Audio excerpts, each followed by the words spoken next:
I'll just just want to do do on that for now. We can, yeah, I was gonna say, if you want to just do it, we can figure it out later. Yeah. Okay. Yep. All right. So welcome, everyone. As I was saying, I couldn't find a better person to present this topic. Amy is well opinionated, a good opinions in my mind. She knows which direction that compass should be pointing in as far as breeding practices, and I really, really respect her for that. So I'm going to turn things over to Amy Cada, who is speaking to us from Indiana, and I'm going to let you tell them a little bit more about yourself, Amy. And before you get started, let me just remind everybody, we are recording, so your presence on the Zoomy, correlates with you giving us permission to be recording you, as well as then putting this up on our YouTube channel by the end of the week, hopefully. Secondly, please mute your devices so that we don't hear any background noise, and we'll take questions and answers towards the end, but go ahead and type your questions into the chat box or the chat icon at the bottom, and Matt will help us moderate that session when it comes to Q&A. Okay, Amy, you're on. Okay, good morning. So yes, I actually co-wrote this with Rose Shacklet of Glendar Scottish Terriers, who she and I have been co-breeding about 21 years, for mutual benefit, which has been great. We used to be about 9 hours apart, and now by chance we're 2 hours apart. So we're a little bit more involved, which is great. And I've been in rescue much longer than I've been breeding. Rescue since I was in my early 20s. I used to do multiple breeds of terriers, and now it's all Scotties because there's plenty of them. And this presentation is going to involve rescues too, about how to find those as well. We had a presentation about rescue and what it's involved, but it is definitely an option. But the focus of this is finding a breeder that you can work with long term, because that's what most people are interested in. They want a companion. They don't necessarily want to show in most cases, but they want somebody they can call on, they can count on. And that seems to be a question I get a lot. I think all breeders that are at shows and different places get that question a lot. So we've put together some bullet points here. I know there'll probably be a range of questions, and that's fine. Just keep typing them in, and we will get through them as we get through them in the middle and the end. I didn't make it an extremely long presentation for that reason, but I just wanted to hit the most important things that we felt to help sort of educate people about what they should expect, not what they should accept, what they should expect from their breeders. Okay. So where do you start? And I've got sort of green and yellow here. Our top one is recommendations from friends to a breeder, somebody they've worked with already, somebody they have contact with, somebody who checks in on their dogs. That is the most important thing that you can get. And also it helps you get in contact with that breeder. Obviously rescue is an option as well, but there's a range of rescues out there. The National Club website has a breeder referral that will include National Club members that have signed a code of ethics. The AKC does have a list of breeders. There is always vetting that's needed because anybody who does AKC registration can put their information there, but it's a good place to start. Dog shows are a great place, but understand people are stressed, they're getting their dogs ready, they're nervous, they may need to run off and get a picture, but when there's a break in between there, introduce yourself, just let them know what you're interested in, get their information and contact them later, or find a time when after the shows are over that you can sit down and chat for a little while. Don't assume if somebody's acting a little bit brusque, it's because they don't want to talk to you. It's usually because we're a little bit nervous. So Facebook is a place to find dogs. It's unfortunately and fortunately been a good place for breeders to link up with each other and to find references for good homes. But it also is a place for people to put information out there that may not necessarily be correct. So you always have to do your research about the breeders that show up on Facebook and really don't show up anywhere else.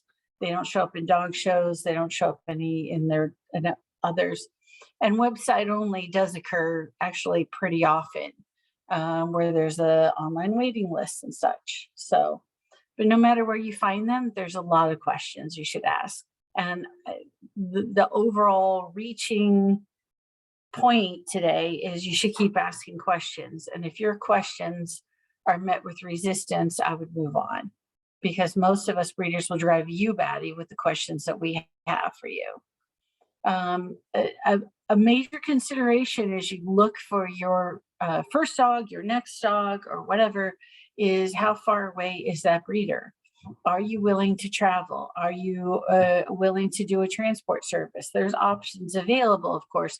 There's people that will fly your dogs across the country for you. If you're going to get a young adult from a breeder or an adult, will it fit in a Sherpa bag, and has it been trained for that? So that is a kind of a first consideration if someone within reasonable driving distance is your only option. And then, of course, what type do I want? And what I mean is, do you want to show? Do you want to possibly breed?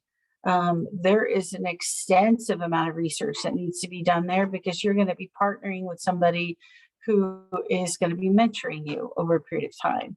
You know, if you say companion only, which I say this as somebody who has a lot of companions running around her house, some of which may show at a dog show every now and again. Mine are companions first and show dogs second, of course. But if you want to spay and neuter, if you want to have a great house dog and family dog for you, they should still come from the same breeders. We should be looking for people who are looking for specific temperaments, that they're looking for clean health, and they're raising them properly. Do you want to work? If you want to work your dog in a specific vein, find out what else that they have done, and what the kind of temperaments they've got. You know, therapy, Scotties are kind of rare, but they are fantastic.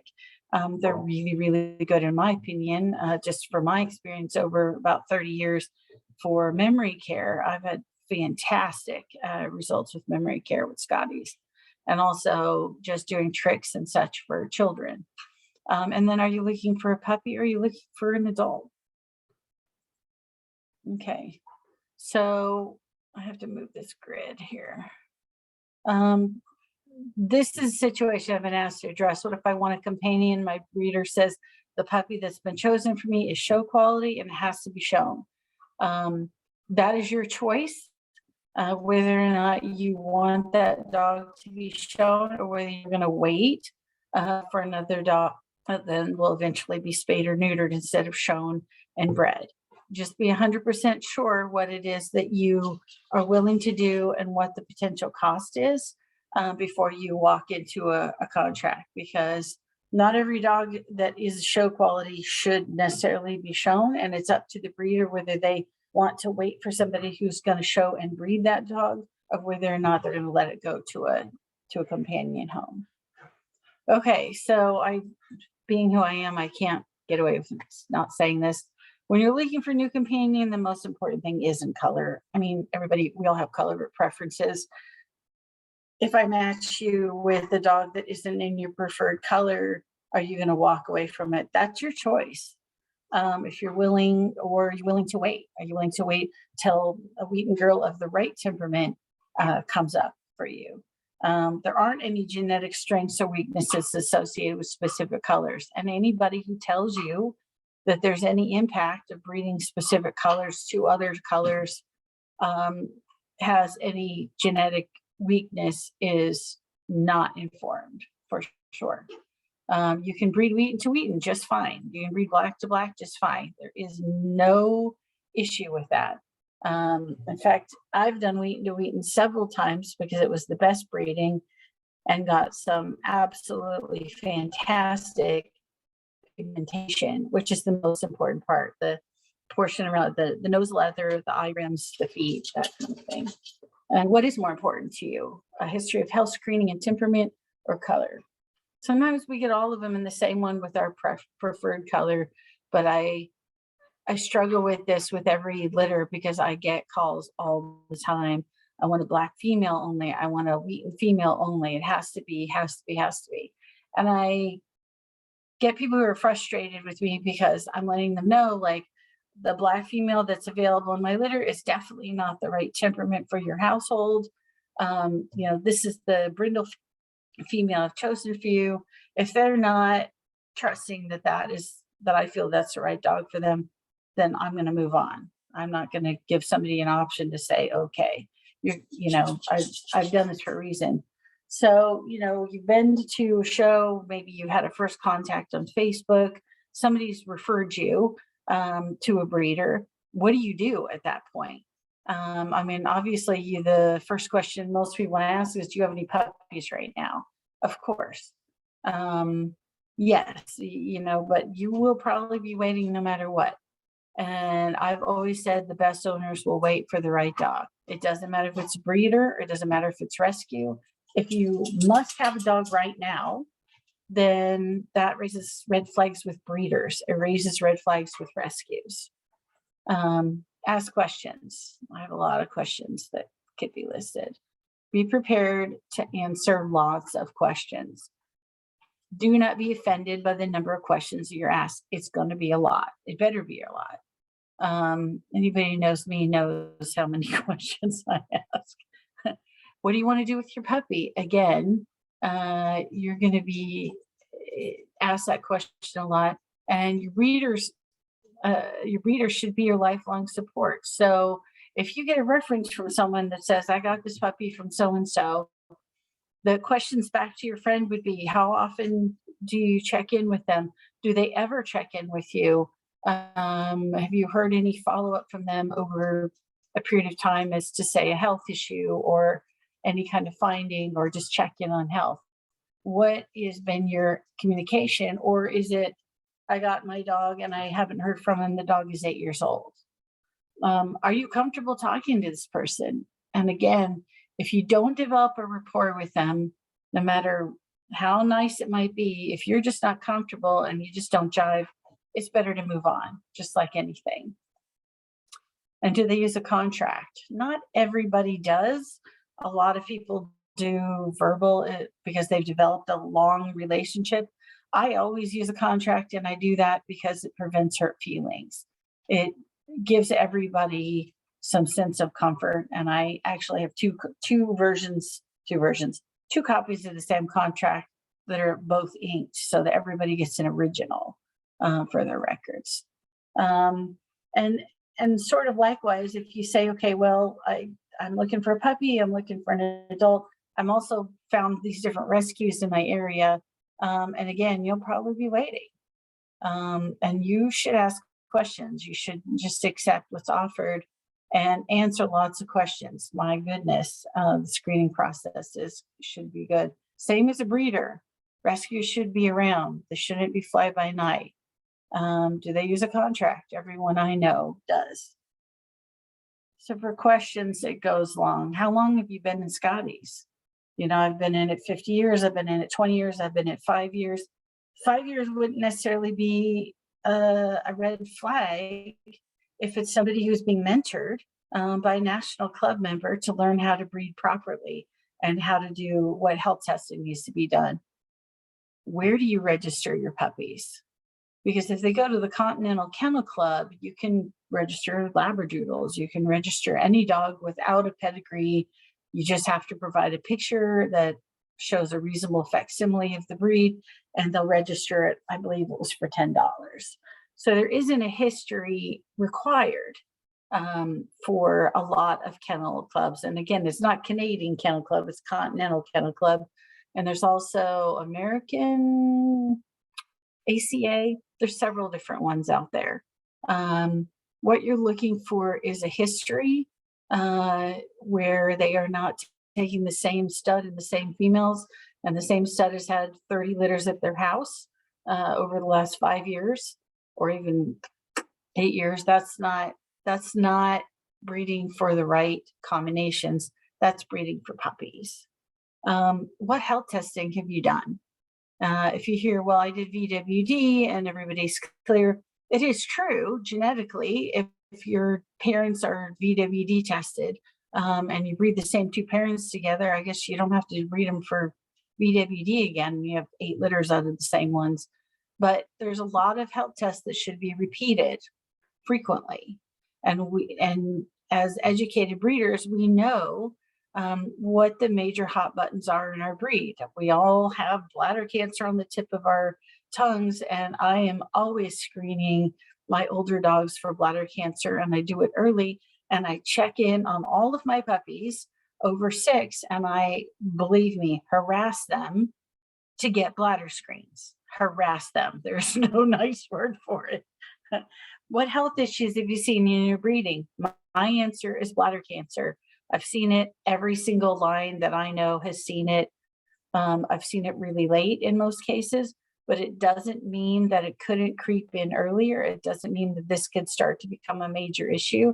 I am always keeping track of that. If somebody says my dogs are really healthy, haven't really had any problems, the answer is false.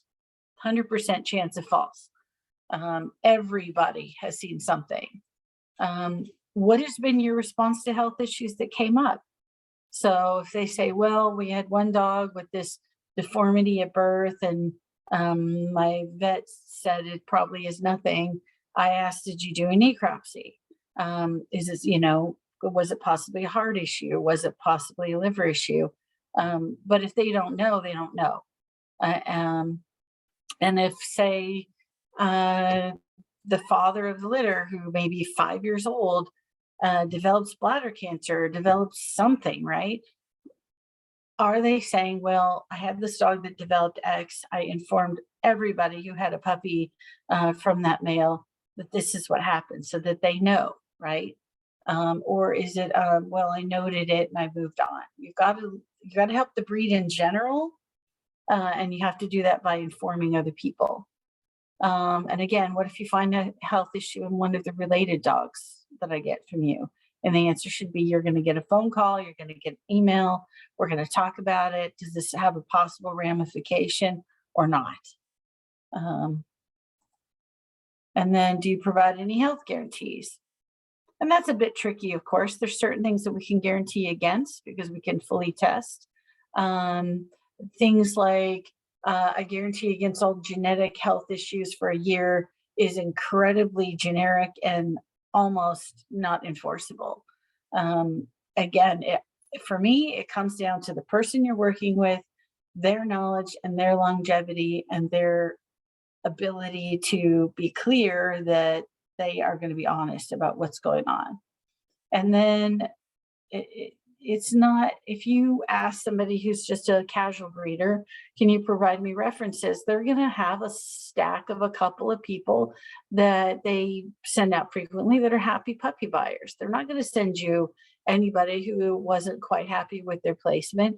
But if they can provide references from other breeders, especially say in a kennel club, especially say in the national club, that or a local club that know this person, have been around them, have seen them at the shows, have, met their dogs, that is gold. If you can get references to other breeders, it doesn't mean you're going to have a super long conversation with the other breeder, but it does mean that other people in the industry respect what they're doing. And it is kind of an industry. It kind of has to be by definition, right? Of course, rescue adopters too. Always lots of questions. Are you a breeder of merit with the AKC? Quite a lot of the STCA National Club members are. And that means we've met certain health standards. We have a certain number of champions. So we don't say our dogs have champion pedigree. we say our dogs are champions, not that there was a champion 1 out of 64 in the pedigree. What health tests do you do before you place your rescues? Because rescues can be pop-up, they can be profitable, and they can be non-profitable. And so there is a certain amount of health testing that every rescue should do. Like general blood work, if the dog is over a certain age, we screen bladders if they're over a certain age or have any issues. We do heartworm testing. We make sure they're up to date on shots. If they need a dental, they get a dental. That's a lot of money. That's a lot of money. Or do they do a rabies shot and send them out and say for $200 and then you need to do the rest? That mean there's either some funding issues or there's sort of a lack of involvement. If you use a contract, can I see an example? There should be a blank one out there that they can provide you that you can read. And I always provide that ahead of time before people get puppies if they haven't gotten one from me before, because they may have questions. How many litters do you usually have in a year?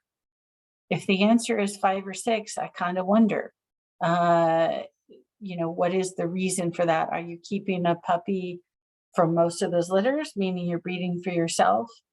Or are you breeding and that is your source of income? Do you register your health results with the OFA? That's been the traditional place where if we register the minimum set of results, you can get what's called a chick registration, meaning you've met a certain standard. When is your next planned litter and what is your usual weight for a puppy? Obviously, plans go awry, sideways, and up and down. But if they're saying, well, I'm going to breed another girl in a couple of weeks and then I'll have another one a month behind that, and then you should probably think twice about whether or not they can properly handle and raise these puppies, because Michelle's done it too, raised huge litters, and I just about died a year ago raising my 7. Do you place older dogs? That's an individual thing. Some do, and they're able to breed a little bit more because they don't keep the large household like I do. I don't generally place my older dogs. Unless they were unhappy here, I don't, and that's just my setup. But it does occur. There's some breeders that are really, really excellent at really finishing all of their show potential puppies, and they'll place most of them right after they finish. So you'll get a finished champion who will probably go on to be neutered or spayed, so that they get more champions, but then you still get the dog when it's fairly young. There's also 5 or 6 year olds that are placed after they're done breeding. Those are often excellent dogs as well. But you should make sure that you meet these dogs, that their temperaments are going to match yours. They may not come from the same type of home as yours. And if they come from a kennel situation, they may have a little bit of difficulty living in a home. So again, ask the questions. If you don't get answers or you get evasive, then, move on. And then rescues. How often do you get puppies in rescue? There are rescues. I lived in Kansas City for 16 years. Firsthand knowledge, I saw a van full of puppies that had been bought as rejects from the puppy mill distributors that go to Petland and such. And so I was told right straight out, we give them a few bucks, like $25 a puppy, and then we place them. And there was Jack Russell puppies going to Jack Russell people, and Westies going to Westie people, and Scotties going to Scottie people. That's not a rescue. That's paying puppy millers direct money to continue doing what they do.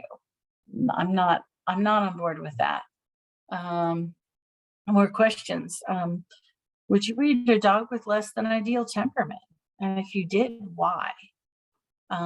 Is it because the dog's a little under socialized and has improved dramatically over the last 2 years and is nearly up to speed? Or like say you got the puppy from someone else. But if they're describing dogs that may be aggressive, that may have whatever issues, say I'll wait for another litter or go elsewhere. What should I expect regarding temperaments of Scotties in general? It's amazing how many people don't know. We've all encountered that. They have no idea. But you'd be surprised what answer you can get from sort of cold calling breeders. What specifically do you breed for regarding temperament? There is a range out there. There are Scotties that are very independent, and there are Scotties that are more people oriented. And nobody would probably be able to guess from my household who's the most people oriented, or have guessed. They know now, and that would be Eric, who is literally checking in on me regularly. Who would have thought the alpha male is the biggest cuddle buddy you ever met on the planet? You just never know, right?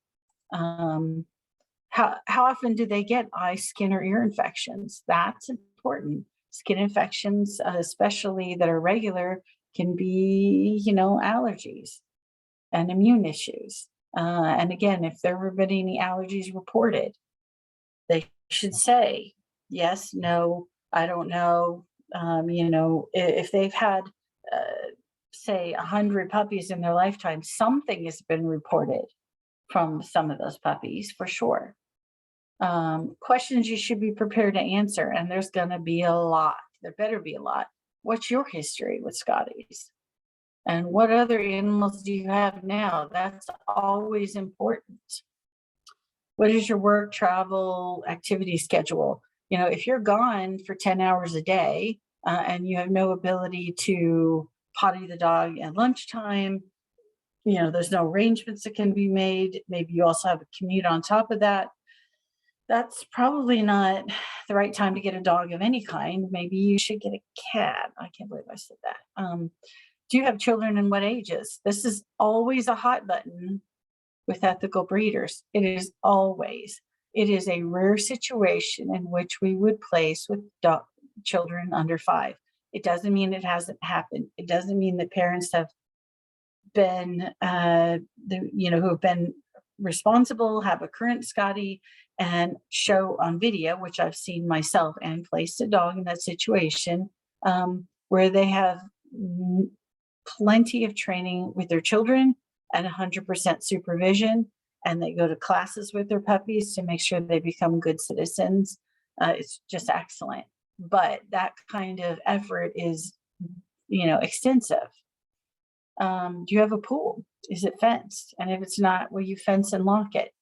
Some breeders, if you fence and lock it, will place with you. Some people will not place with you no matter what if you have a pool. Don't take it personally. It is always a personal decision about where dogs are going to go. Do your pets now or in the past go to the vet regularly? I'm amazed at how often I hear, my dog hasn't been to the vet in 2 years. And I ask why.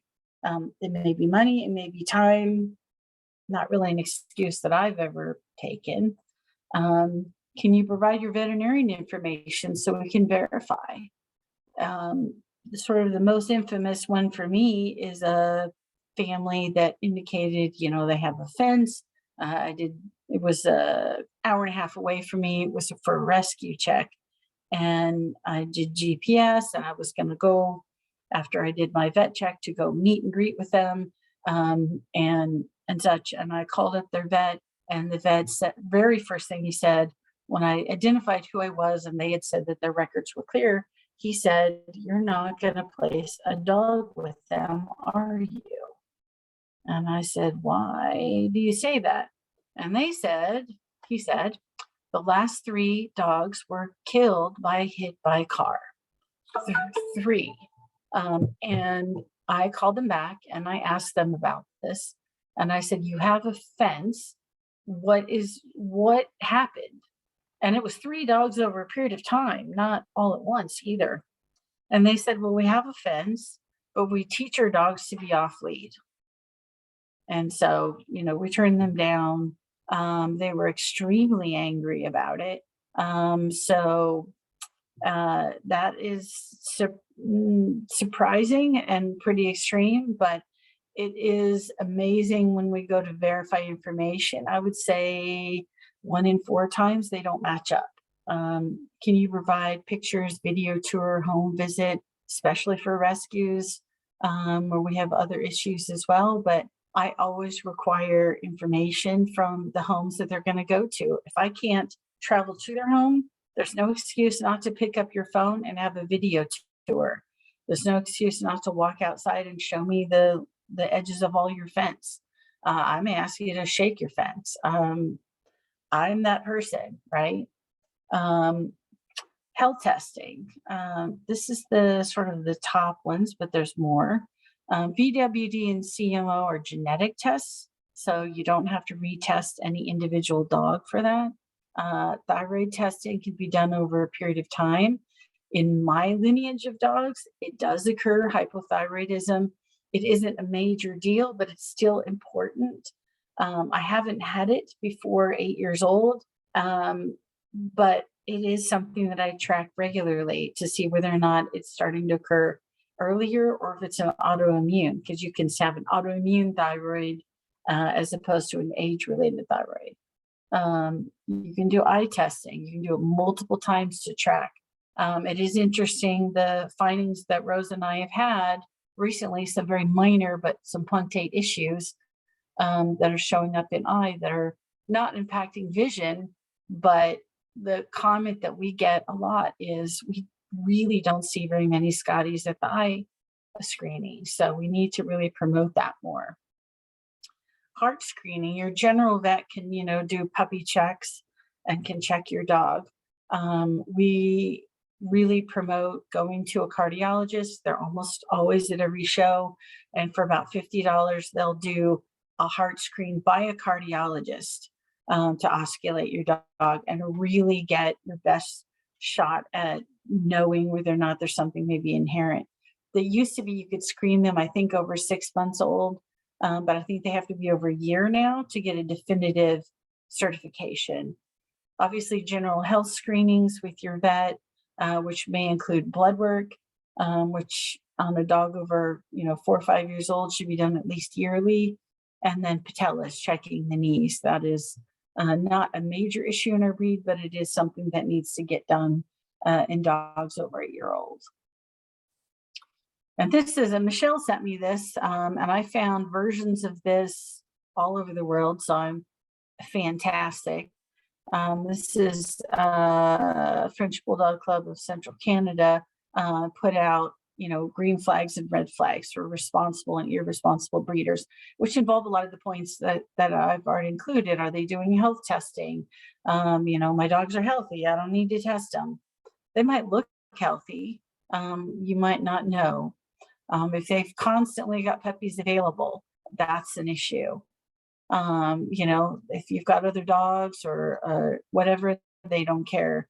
And then, of course, here's the references to my happy customers, not to other breeders. You cannot, get that from them. Potential warning signs. Some of you may recognize this because these are some things that I've taken straight off of Facebook from the last week. I have one puppy left. You know what to do. And I'm like, this isn't a car, right? This puppy is just waiting for your call. Again, directly from it. You can pick your puppy at birth. Now, it doesn't mean that doesn't happen at times, where someone may want a Wheaten male, and there's 3 Wheaten males there, and I can tell somebody, I don't know what dog I'm going to keep, but there will be a Wheaten male available, and I'm sure I can find the right temperament for your home. It doesn't mean you're going to be picking it. It doesn't mean that, not usually. Ask anybody. I drive the bus when it comes to placement because I want it to be the right dog for your household. I don't want you to pick the really hyperactive dog for your, moderate activity home.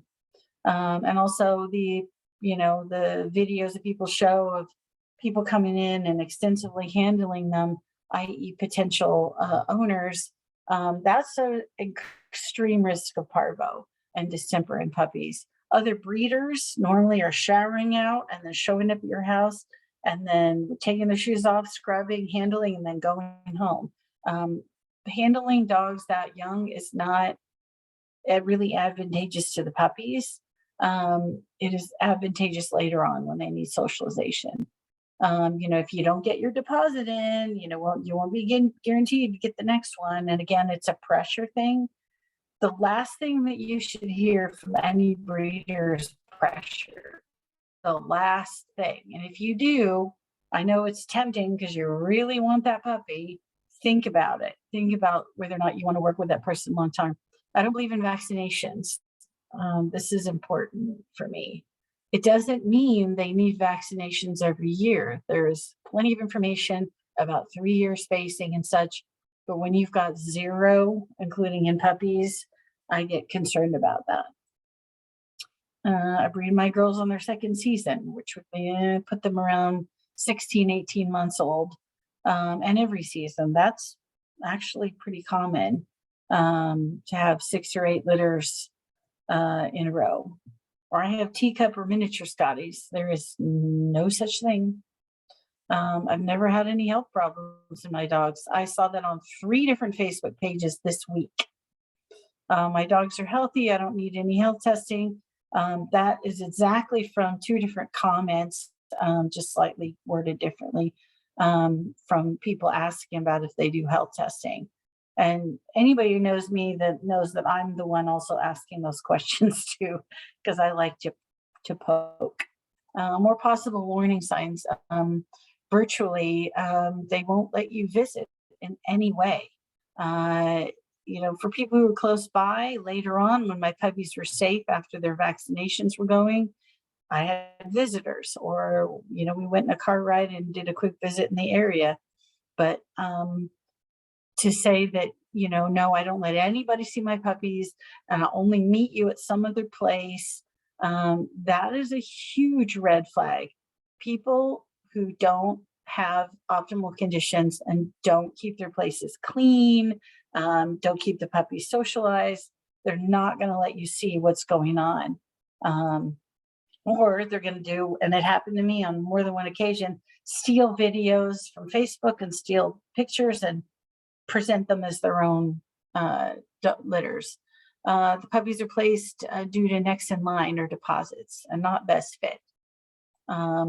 Puppies are placed before 10 weeks. The National Code of Club of Ethics is 10 weeks minimum. It doesn't mean that every breeder that is a good breeder belongs to the National Club, but they should not be placing them before 10 weeks. There's a reason for that. They don't ask you many questions. That's the biggest red flag that I have. They don't ask you about your history, and many will call your vet. Be prepared. It doesn't mean that you have to have accepted every single thing requested by your vet, but it means that you should have taken good care of your animals to this point. And then why did you choose to breed these 2 parents together? If they don't really have a response, he makes good puppies, he has big litters, she has big litters, she's a good mama, whatever. But why did you breed these 2 together? What is the advantage to the breed to having done that combination? And, so then I get the question, like, I want to get one from a breeder because all the rescues are unhealthy. And these are pictures from, the last few months. And the first 2 pictures are of a dog to the Scottish Terrier Club of the Southeast, of a dog that they got in. Yes, extreme examples come into rescue. That's true. And so do these dogs. It doesn't mean that every dog that's turned in. A lot of dogs are needing homes because their owners have died, have gone to nursing homes, situation has changed. So that may be an option for you as well. If you are finding, your time wait for a puppy or an adult is a little bit long. Puppies are very expensive. Oh boy, are they. And this is a hot bucket for sure. So for me, ethical breeders don't breed for profit. That is really the very definition in my brain always. It doesn't mean that sometimes we don't break the bank with a litter. It is a miracle, but we do what's called dog math. And that is we try to pretend like all those expenses didn't exist. The prices are set by health testing, proper raising, socialization, veterinary care, microchipping, registration, effort, and time.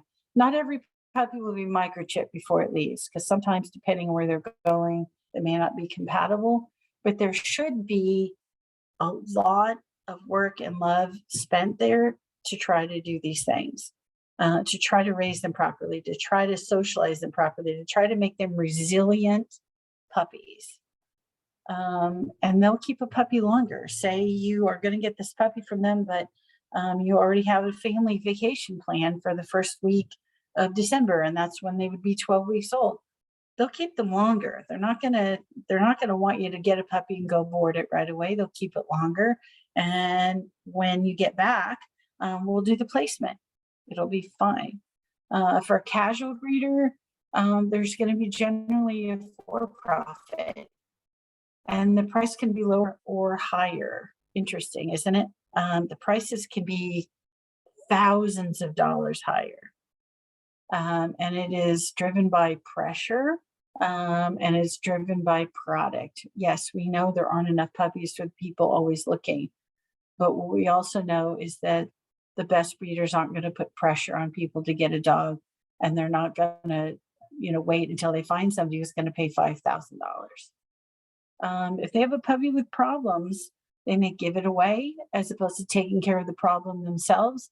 Or, and this has happened on 4 occasions in the last few years, they will start a Facebook fundraiser to get surgery for that puppy or whatever care. And I think, were you not saving for the potential of an emergency in your litter? Because if that's the case, you should be taking care of it yourself. Why were you doing this otherwise? If you're counting on the sale of these puppies in order to take care of the next ones, you're not doing it for the right reason, and you're putting yourself and the dogs in not the best situation. And they'll usually require puppies to be taken home by a certain age. It just kills me to see really young puppies in, front seats of cars running around. Puppies are very expensive, and yes, rescue can be an option for well-funded rescues that work very hard. We can put in thousands and charge you $400 for the dog. And it's because we do extensive fundraising, and boy, do these groups do that. There's no guarantee of long-term health because we're not going to test for VWD unless we think the dog has it, and then we'll do a genetic test. But we will do all the other screenings you would normally do in your own dogs for health. Usually puppies in rescue are placed due to rejection by distributors, or they've been, bought directly, or they've been bought at auction as a pregnant mother. That's really important issue for me. Don't offer money. Don't fund rescues. I'm going to say this is my opinion only, that buy from auctions. Auctions used to be extra dogs. Now auctions are pregnant dogs. Auctions are young adult dogs. Auctions are dogs that they know they're going to make thousands of dollars on. They know rescue is there. They're going to let them in because they're going to make 10 times the money on those dogs than they would have made if they had sold them elsewhere. If we're putting money directly into their pockets like that, we're promoting their breeding practices directly. So I'm a scientist, ask lots of questions. Be prepared to wait. If you're not willing to wait, that is going to be a red flag for an ethical breeder. Health testing of the breeding stock, or if it's a rescue, the rescue themselves is important. They need to have that. Try not to get too discouraged. Try not to jump on or listen to the pressure. Don't take the first puppy offered without research. Sometimes it's going to work out, but most of the time it won't. And on the bottom, let's see, I'm going to point out here. I'm not sure if you can see or not, but the bottom 2 Scotties in this picture are my current rescue fosters, Zoe and Paisley. And then behind that is Chloe, who's the mother of Dash in the other panel, and Luna, who's almost 12, and Tilly, who's on the floor, who's the daughter of Luna. So this was about 1:00 last night. They were, well, the Dash's pictures from today, but this is the way that, for me, that ethical breeders raise their dogs. They have a couch specifically for the Scotties. So That is all in my presentation. If anybody has any questions.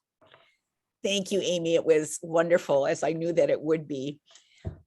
We're going to open up for questions. If you've got a question, please go ahead down to the bottom in the chat button and type that question in so Matt can handle those. There's a question from Linda here about will the session be on YouTube? I was going to reply yes, but I wanted to check first and make sure that was okay. That this one's going to be go up. Make sure that Michelle, you had gotten permission to put it up. So Absolutely. yeah, that's definitely the plan. Michelle's recording and we'll upload it to the site. Carol has a question. Looking for a Scottie with no luck. Either they're out of her price range or too far to travel for the dog. Tried breeders looking to rescue with no luck. No rescues, no Scottie rescues in the rescue closed or the rescue's too far. Any suggestions would be appreciated. So if you would contact me directly, I'll probably be able to help you. We have had rescues transported as far as Maine, and the rescue transport, I think Vicki would probably be able to tell. I want to say it was around $300 or so to get them transported, but there's some good transport services to get dogs all over the place. We've had a rescue go down to Key West, Florida. There's definitely options that way. But yes, if you would message me on Facebook after this, if you're in contact, and then I will try to get the information to you for the best that's in your area. But I'll definitely have some questions for you. What is the OFA? I see that question. That's the Orthopedic Foundation for Animals. And they, of course, that's what people think about orthopedic. They think of hips and elbows. We don't do a lot of that in Scotties. There are some people that have done it in the past, but they are also a registering body for certifications for health testing. Jason has a question about Scottie cramp. Michelle, can he, I'm not sure, is he able to unmute himself to ask a question, or would you have to do that? I think he's unmuted. Oh, wait. So it looks like he. I've unmuted myself now, so I'm ready if I'm able to ask. Yeah, go ahead. Thank you so much, panel. Amy, question for you. I'm from Melbourne in Australia. Got a breeder nearby that has had 3 different litters with Scottie cramp. Now, I know that that's not something that you can test for genetically in the parents. You can only become aware of that once the pups are sort of 9 or 10 months old. Once you've got breeding stock that have produced Scottie cramp pups, like I know how that occurs in the genetics line, is the best advice to remove those parents from your breeding stock as well as the potential carriers? What's your advice over there? So it will depend, first of all, whether or not all the puppies in the litter had cramp, and whether it's like a puppy in the litter had cramp. It's, also it's going to depend on how valuable the dogs are and how rare that lineage is. And also for me, it's also going to depend on how affected. Ideally, yes, you're going to remove those parents from breeding. In a very mild cramp case of say 1 puppy in the entire litter, and it isn't repeated, that means that each parent has to be a carrier. But then the question is that you've got to find another male or female to breed to that has a good history of 0 Scottie cramp. You can do testing, and boy, it eludes me. There's an injection you can give that will basically induce it in an older dog under stress. I will get that information, but it's a good way to test adults, because after that 9 or 10 month period, a dog that isn't very affected with Scottie cramp can very much hide it. They can be sort of limit the amount of crazy running they do. When they get under stress, they may sort of just stop and sit. You'll never see a cramp in those dogs. Only sort of a moderately to heavily affected under, say, extreme walking or running stress will start to show it, because say they're on the lead and they can't stop. You're not allowing them to stop. But Yep. I'll get that information for you. But there is a way to test about whether the parent, one or the other parents, is affected. If the breeding stock is really valuable, it may be worthwhile taking a potential carrier to a very clean line. But it's also going to depend on the history of that breeder in terms of, have they had enough puppies, and have they really followed up to make sure that they know that none of them have it. But yes, it's and in the past, what we thought was sort of moderate to severe cramp ended up being CA, and it also could be CA. So that's the question. And cerebellar abiotrophy, and that's something that it can be tested for on video and determined. So it would be important to find out. I mean, if it is only intermittent, it probably is Scottie cramp. If it happens kind of frequently, it might be cerebellar abiotrophy, which is even more severe. And if it's cerebellar abiotrophy in any of the puppies, both of those parents should be removed from breeding, period, because that means they're both at least carriers of what it can be life ending.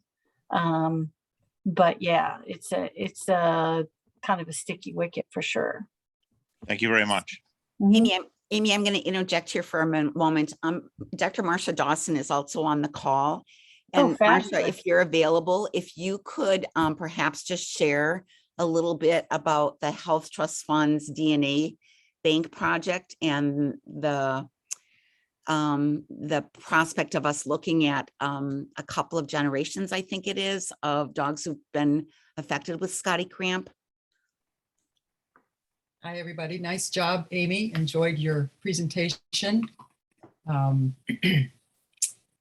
Yes, the Health Trust Fund of the Scottish Terrier Club of America is currently, has begun a Scottie cramp research project at the location of our DNA bank in Salt Lake City with Recero Genomics. And this is taking another look at Scottie cramp, really drilling down on specific family members and doing this in a very logical procession. What used to take thousands and hundreds of thousands of dollars and many months has now really sped up. It's not as expensive anymore, this kind of research. And what they're doing is they're looking at a sire and a dam and an affected offspring, looking for a specific marker. And yes, this has been looked at before, but these people are not in academia. These people are in the business of genomics, and they have all of the equipment and all of the know-how to take a good look at Scottie cramp for us, for all Scottie breeders. And we're very hopeful that in the next few months, we will get some positive information back from them. We do have a DNA bank, as Michelle mentioned, a Scottie DNA bank that has been steadily accumulating samples on Scotties. And it's not just the breeders, it's not just for the STCA people. This is for all Scottie owners that will give us a tremendous wealth and library of genetics on our breed, and the preservation of the breed and the preservation of these pedigrees and these bloodlines is extremely important as our basically our gene pool gets smaller and smaller over time. So we want to be able to preserve these important and precious specimens and keep control of them, not lose them to researchers, not lose them over time. So if there's anyone interested in contributing to the DNA bank, Michelle can help you with that as a trustee on the Health Trust. She can help you with that information. And we are hopeful that this will provide a tremendous resource in the many years to come for our breed. Thank you so much, Marsha. Jason, real quick, I just want to make sure that you saw the injection comments.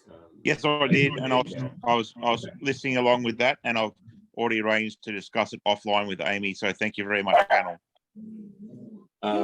Sarah has a couple questions here. One, since we were just talking about it, what is Scottie cramp? So I guess luckily she's never had to deal with that, but maybe other people don't know what that is since we're talking about it. What is, the question is, what is Scottie cramp? What is Scottie cramp? Yeah, I think maybe people haven't heard of it. Okay, yeah, it's not that common. We used to see it a lot more in rescues, and it does show up every now and again in certain dogs, obviously, as we've just been talking about. But basically, it mainly affects the hindquarters, and dogs under stress. Basically, their hind legs will stiffen up. They do what's sort of called the German two-step. And they'll walk sort of peg leg kind of like, or sort of German two-step like. In a severe form, they may be running, they may stiffen up and they may fall over. In a moderate form, they may just recognize that it's happening and sit down to prevent it for about 30 seconds or so. It isn't life-ending, but it can very much impact sort of the quality of life. In a dog that gets 2 copies of the gene will get it. I don't know if there's been any recessive forms found, but Marcia may be able to speak to that better. But in a severe form, it very much can impact their quality of life, meaning they may be able to walk a block and have to go in a stroller the rest of the way. That has occurred in a couple of rescues that I've had. I've not seen a case personally at my house or in any dogs related to mine, but the cases that I've seen that were severe were a little bit difficult. And there are some treatments for that as well, which include Prozac of all things to increase serotonin in the muscle. And they seem to do pretty well in that. So.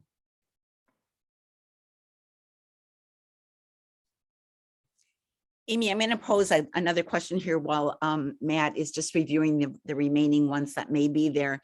Can you just reiterate the point of why it's important for me not to spend $500 on a Scottie puppy and make choices regarding going with a breeder who's going to charge more if I don't want a show dog? Right. You know, if your dog should come from the same lineage and the same breeding and the same care as somebody who's raising dogs for themselves. I'm raising puppies that I want to live with. I usually pick the most challenging one for myself, which is probably not smart, but that's what I do. But I want dogs that are what I call bulletproof. I want dogs that come in a situation, get a little freaked out, go, I got this, and they move on with their lives, which means that I need to spend a lot of time giving my puppies challenges. I need to train them a little bit. I need to give them lots of different experiences. They cannot just sit in a whelping box for a month, and then they can't just move into my living room for a month, and then I place them at 8 weeks old. Those dogs will be cute, and they will need so much more work because you have lost the ability to properly socialize these puppies. If you take puppies that are in 3 weeks old and you play thunderstorms and lightning and fireworks, they will twitch a little bit and they will not really respond because their nervous systems are set up at that point to take things in and get used to it. I'm not doing the keep it quiet around the house. I'm throwing books on the floor and I'm banging pans and I'm doing things to make it so that their nervous systems are properly socialized at the right times, which means if I had overlapping litters, I don't know how I would ever get that done. It can happen if you're home and you're retired and that kind of thing. You can ask Rose because she did that once. And it was difficult. And her husband was constantly doing the work too.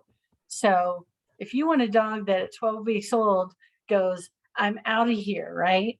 This is great. This is my person. I'm so excited. As opposed to a dog that's like, I'm unsure. I don't know what's happening.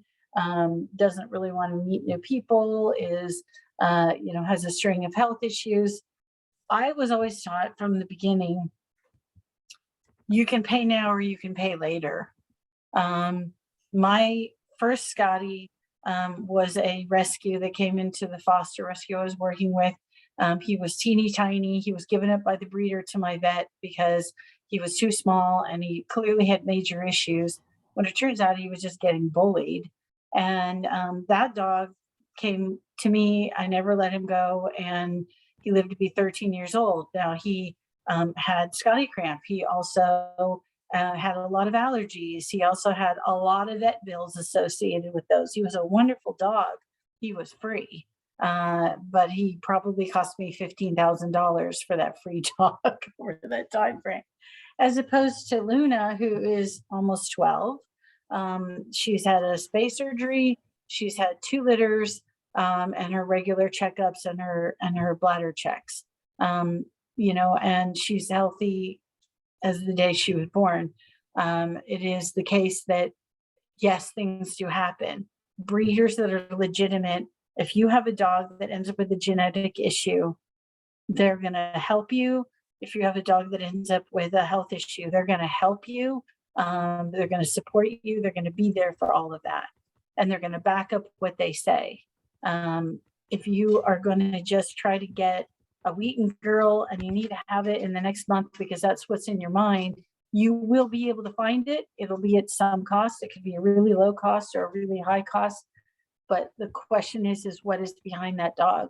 Do you want a dog that looks great now at 10 weeks old, or do you want a dog that looks great at 10 years old? And for me, successful aging, and also a dog you want to live with for 10 years, that's a decade. Do you want a dog that you want to live with? Or do you want a dog that you have to constantly make excuses for, constantly have to retrain, constantly have to deal with behavioral issues? That's the question. And so I'm not saying that issues don't happen, but ethical breeders, we make our best effort at all times, and we put our heart and soul into it, which means that we do it to the detriment of ourselves, so that in the end, other people can enjoy them as much as we do. And that is where I get, my payment, because I have not been paid yet. I've been waiting. I'm waiting for that profit on a litter. It's not going to happen. I don't care, because all the pictures, the videos, and such that I get, and the feedback I get are the best part of my day a lot of times, and that is what I expect. And so, puppy buyers as well as rescue people who have adopted rescues I foster, I am constantly bugging them for updates. I want to know that things are okay, and if things aren't okay, what can I do to help you? And that kind of support is something that you should come to expect, not just think, oh, that's really wonderful and great. It is what you should expect from somebody that you're working with. Peaches, they're mowing. I mean, how dare they mow? You can probably see her in the window back there. Who's that, Michelle? I went to a secondhand store the other day to pick up a little table, and the owner, who used to be a patient of mine, said to me, "I found a Scottie for you." This ginormous thing. Wow. Oh my Lanta, out, Amy, because I can't tell you how many applause I would give you. You did such a fantastic job today. This is exactly what I wanted. And we are going to get this up, and I promise you guys, we're going to probably be posting this even on Facebook somehow if we can, because this is the stuff that we need to get out. When people are asking you about how do I find a breeder, blah, blah, blah, how do I find the best dog place, please share this kind of information with them. It's not all puppies are cute. They're all adorable. And I'm just going to share a quick detail with you. I like Amy sometimes, I mean, maybe you don't do this, Amy, but I sort of sit back in some groups sometimes and I start poking and prodding and asking questions. Yeah. And I was getting pressured to come and pick up a puppy last Sunday. Oh, geez. And one of the other questions I always ask is, will you share the copy of your pedigrees of the dogs with me, of the parents? Mhm. And it's always interesting what I see when that happens. So I would Yeah. add that as another question. But I mean, and this person out there claiming to be a breeder had stolen pictures from someone else. I won't name that person, but someone else who's on this call today. And not only pictures, but videos. So you guys have to be careful if you're looking at Facebook and Yeah. choosing to go for something that's cheaper. Yeah, Dash has shown up on 2 other Facebook pages as puppies. And so I immediately reported him to Facebook, who go back and they say, yep, you posted it first. And they wipe out the whole page if a couple of people report them, but they will make new pages. Yeah. So it's just important to definitely vet that. I'm not saying that somebody isn't trying, but when they're stealing, then I'm done at that point. So Right. gotta love it. So there's a couple questions here I think we need to hit quickly if we have time. Maybe you have time for a couple Yep. more. So Diane has a rescue family who's had a surgery already for, it looks like hip and knee issues, and she wasn't happy with the way the clinic was run, and if he has to have more work done. She asked if you had any recommendations for finding a good veterinary orthopedic surgeon, and maybe that could apply to just animal care in general. Like, do you have any recommendations or things that you look for, ask questions that you ask? Yeah, for the unusual cases or ones or which there's been difficulty in the past, either the really big veterinary specialty groups, but also the veterinary schools have some of the most amazing surgeons, and also the cost at veterinary schools tends to be lower, and they will give you a team every time. And they also, the veterinary students at every vet school that I've been to personally, the vet students also attend the dogs overnight. They're assigned. And so that there's not just a technician online all night, but there is actually a veterinary student staring at your dog all night. So that's the 2 places that I always look for. Some veterinary specialties you can self-refer, some you can't, but most vet schools you can self-refer and have your veterinary information available so they can call them and get the records transferred over and review them. So, but yeah, there's some amazing things going on right now. And one rescue that we placed, who has, interesting plumbing, just had his plumbing not redone because it had never been done, at Mizzou Veterinary School, 2 days ago, Vicki, I think. And they kept thinking that he'd had revision surgery, but he was doing well, so revision was not recommended. They kept saying, why did they put that there? And it's like, well, that was the way he came. That's not the way the surgeon did it. But I'm amazed at what can be out there. We have a rescue that was placed that's got, elbows like this. I kid you not. They stick out like this. He lives in St. Louis, and they're extremely locked and with major processes. He's doing really, really well. We adopted out the dog years ago, but we didn't adopt out his elbows. And at whatever point he may need elbow surgery, that will be covered. He may never need it. But just like some dogs, we adopt out everything but their ears. So that can be taken care of. So yeah, I would definitely look at the large specialty centers, and I would also look at the vet schools. So.